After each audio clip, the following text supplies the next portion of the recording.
world has turned against me. She at the age of 22 was raped 20. And she lay there on the floor, beaten and bullied. They spat on her. She cried so many times, but nobody listened. She asked for help, but nobody came. Where is her pride?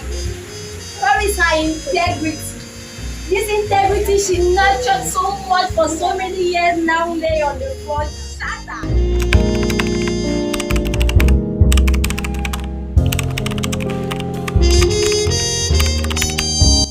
Sexual gender-based violence is a menace that hits women and girls in a very devastating way. This is worsened by the fact that no one is willing to talk about it. No one is willing to report this phenomenon. And this phenomenon it always goes unaddressed. As a result, many girls and women suffer in dark spaces in mental trauma. In order to mitigate and fix this wicked problem, we use a cultural technique which is called the storytelling approach, which is we're going to talk to them using stories, poems, dances, so that they feel that we are part of their story.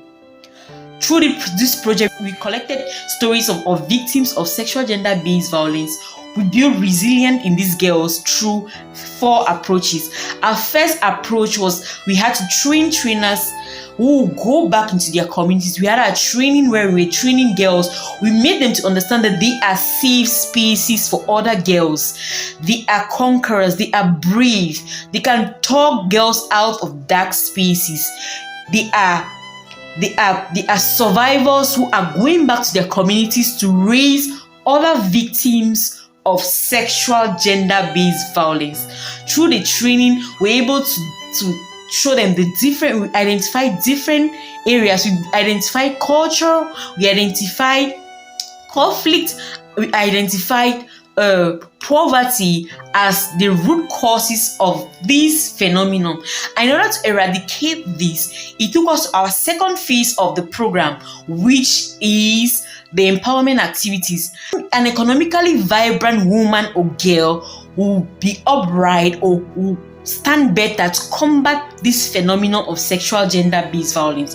So in order to empower them, we taught them how to make liquid soap. Liquid soap is a very straightforward process wherein once you have the materials, it's very easy to do it. And then marketing it, we also taught them on how to market this liquid soap. We said they could target supermarkets, they could target households, they could target the royal women who are in need of this resource.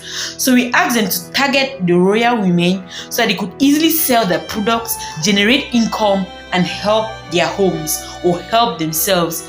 And we are happy because through this process, we had 30 girls and boys participating in the making of liquid soap. And currently, we have 15 girls who are practicing or who are using this as an income generating tool. Also, the next activity we carried out was the making of chin chin. Chin chin is a very simple process, and we believe that a lot of girls can make a lot of money from the making of chin chin. We realize that a lot of people like pastries. So if a girl can dedicate her time in making of pastries or in making this pastry that I taught them, it's going to go a long way to help her generate income and help her fight sexual gender-based violence. So through this process or through this activity, we had 5 girls who took up the pastry business as a source of livelihood. And lastly, we had a traditional event, which is the storytelling.